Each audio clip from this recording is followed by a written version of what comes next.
हर हर महादेव ओम नमः शिवाय। दोस्तों, हमारी हिंदू परंपरा में शिवरात्रि का बहुत महत्व है और यह पर्व फाल्गुन मास के कृष्ण पक्ष की चतुर्दशी को मनाया जाता है।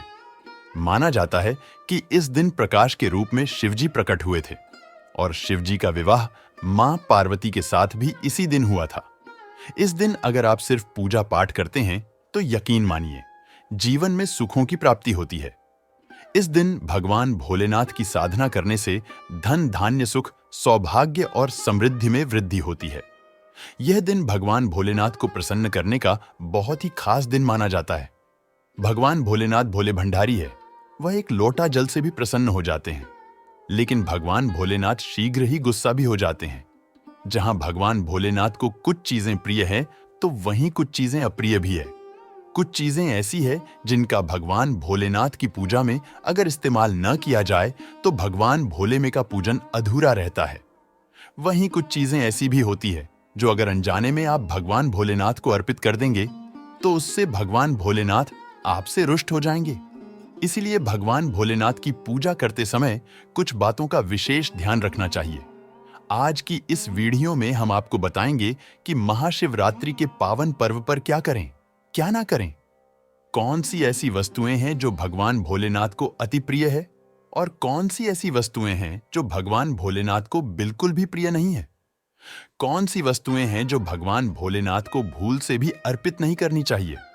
लेकिन दोस्तों, उससे पहले आपसे रिक्वेस्ट करते हैं कि वीडियो को लाइक जरूर करिएगा, दोस्तों को शेयर कर दीजिएगा और अगर आपने अभी तक चैनल को सब्सक्राइब नहीं किया है तो चैनल को सब्सक्राइब करके बेल आइकॉन जरूर दबाइए। तो आइए सबसे पहले जानते हैं कि महाशिवरात्रि के पावन पर्व पर क्या करना चाहिए जिससे भगवान भोलेनाथ और मां पार्वती का आशीर्वाद प्राप्त हो। दोस्तों, महाशिवरात्रि के दिन भगवान भोलेनाथ की पूजा सफेद या लाल रंग के वस्त्र धारण करके ही करें। सफेद और लाल रंग के वस्त्र धारण कर भगवान भोलेनाथ का पूजन करना बहुत ही शुभ माना जाता है। यदि संभव हो तो इस दिन पूजा में बिना सिले वस्त्र पहने महाशिवरात्रि के पावन पर्व पर भगवान भोलेनाथ के शिवलिंग का पूजन अवश्य ही करें। शास्त्रों के अनुसार महाशिवरात्रि के दिन ही भगवान भोलेनाथ शिवलिंग के रूप में प्रकट हुए थे, इसलिए इस दिन शिवलिंग का पूजन करना सबसे ज्यादा श्रेष्ठ माना जाता है।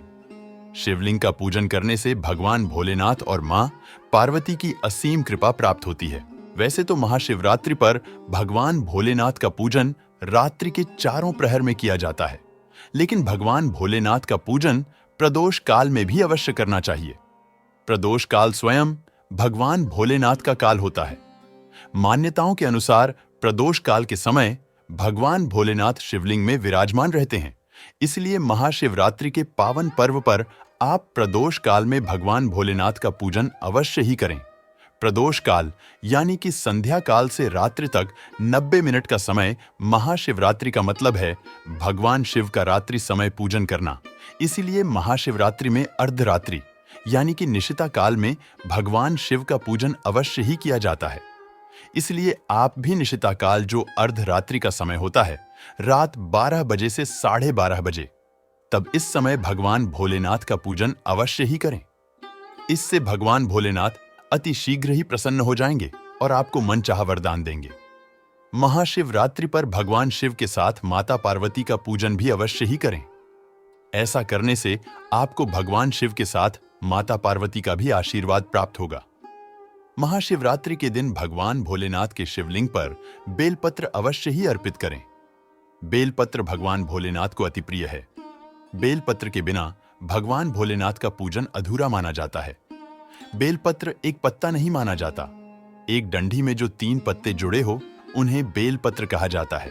एक डंडी में 3 जुड़े हुए बिल्व पत्र ही शिवलिंग पर अर्पित करें और चंदन से उस पर ओम नमः शिवाय लिखकर वे अर्पित करें। ऐसा करने से भगवान भोलेनाथ की कृपा प्राप्त होती है।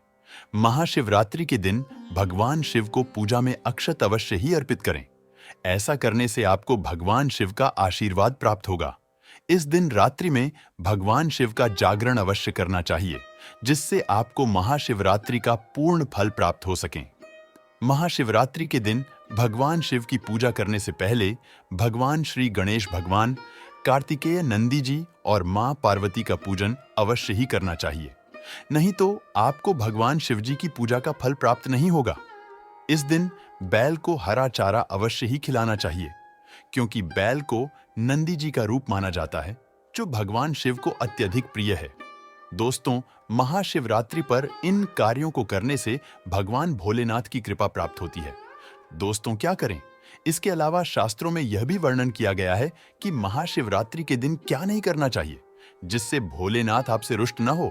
तो आइए दोस्तों, भगवान भोलेनाथ और मां पार्वती की कृपा प्राप्त करने के लिए जानते हैं कि महाशिवरात्रि के पावन पर्व पर क्या नहीं करना चाहिए। महाशिवरात्रि के दिन देर तक ना सोएं, सुबह सूर्योदय से पहले उठकर स्नान कर लें। ऐसा करना आपके लिए काफी शुभ रहेगा। इस दिन भूलकर भी काले रंग के वस्त्र धारण ना करें, क्योंकि काले रंग के वस्त्र धारण करना इस दिन अशुभ माना जाता है। महाशिवरात्रि के दिन शिवलिंग पर चढ़ाई गई चीजों को बिल्कुल भी ग्रहण ना करें, क्योंकि शिवलिंग पर चढ़ाई गई चीजों को ग्रहण करना अशुभ माना जाता है। यदि आप शिवलिंग पर जल चढ़ा रहे हैं तो ध्यान रखें, शंख से जल बिल्कुल भी ना चढ़ाएं। भगवान शिव को आप लोटे से जल अर्पित करें। शंख से भगवान भोलेनाथ का पूजन नहीं किया जाता है, और लोटे से भी जल चढ़ाते समय इस बात का ध्यान रखें कि अगर आपने जल में दूध या फिर दही मिलाया है तो आप दूध और दही से भगवान शिव का अभिषेक करने के लिए तांबे के लोटे का इस्तेमाल ना करें, क्योंकि तांबे के पात्र में दूध और दही से जहर बन जाते हैं। इसलिए दूध दही से भगवान भोलेनाथ को अभिषेक करने के लिए आप स्टील का या फिर पीतल के लोटे का या चांदी के लोटे का इस्तेमाल करें। महाशिवरात्रि के दिन भगवान शिव की पूजा में तुलसी का प्रयोग भूलकर भी ना करें, क्योंकि आप ऐसा करते हैं तो आपको पूजा का पूर्ण फल प्राप्त नहीं होगा। भगवान श्री गणेश और भगवान शिव को तुलसी अर्पित नहीं की जाती, इससे दोष लगता है। इस दिन भगवान शिव की पूजा में केतकी और चंपा के फूलों का प्रयोग नहीं करना चाहिए, क्योंकि भगवान शिव की पूजा में इनका उपयोग करना वर्जित माना जाता है।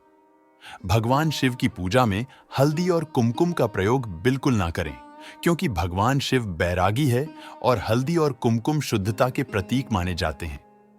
भगवान शिव की जो मूर्ति शिव परिवार के रूप में है, जहां भगवान श्री गणेश, भगवान कार्तिकेय और मां पार्वती है, तो आप वहां पर भगवान शिव को हल्दी कुमकुम से तिलक कर सकते हैं। लेकिन भगवान शिव की जो शिवलिंग होती है वह भगवान शिव का बैरागी रूप है, तो वहां आप हल्दी कुमकुम ना लगाएं। महाशिवरात्रि के दिन भूलकर भी घर में कलह नहीं करने चाहिए और ना ही किसी को अपशब्द बोलने चाहिए। यदि आप ऐसा करते हैं तो आपको भगवान शिव का आशीर्वाद प्राप्त नहीं होगा। महाशिवरात्रि पर शराब और मांसाहार का प्रयोग बिल्कुल भी ना करें। यदि आप ऐसा करते हैं तो आपको भगवान शिव और मां के क्रोध का सामना करना पड़ सकता है। आपको इस दिन किसी भी पशु या पक्षी को सताना नहीं चाहिए, ना ही उन्हें मारना चाहिए, नहीं तो आपके सभी पुण्य फल नष्ट हो जाएंगे। महाशिवरात्रि के दिन महिलाओं और कन्याओं को शिवलिंग का स्पर्श नहीं करना चाहिए। आप दूध, दही या जल से शिवलिंग का अभिषेक कर सकते हैं। आप बेलपत्र भी चढ़ा सकते हैं, लेकिन शिवलिंग का स्पर्श ना करें। शिवलिंग की सदैव आधी परिक्रमा की जाती है, इस बात का विशेष ध्यान रखें। दोस्तों, महाशिवरात्रि के पावन पर्व पर भगवान भोलेनाथ और मां पार्वती की कृपा प्राप्त करने के लिए इन सभी बातों का विशेष ध्यान रखें, जिससे आपको व्रत और पूजा का पूर्ण फल प्राप्त हो और भगवान शिव और मां पार्वती की आपको कृपा मिल सके। तो हम उम्मीद करते हैं आप लोगों से कि आप इस महाशिवरात्रि पे कोई ना कोई उपाय जरूर करेंगे। एक नियम के द्वारा भगवान शिव की पूजा आराधना कीजिए। कोई भी एक नियम का आप पालन कीजिए तो भगवान शिव की कृपा आपको अवश्य प्राप्त होगी। उम्मीद करते हैं आज की वीडियो से आपको लाभ अवश्य होगा। हर हर महादेव। ओम नमः शिवाय।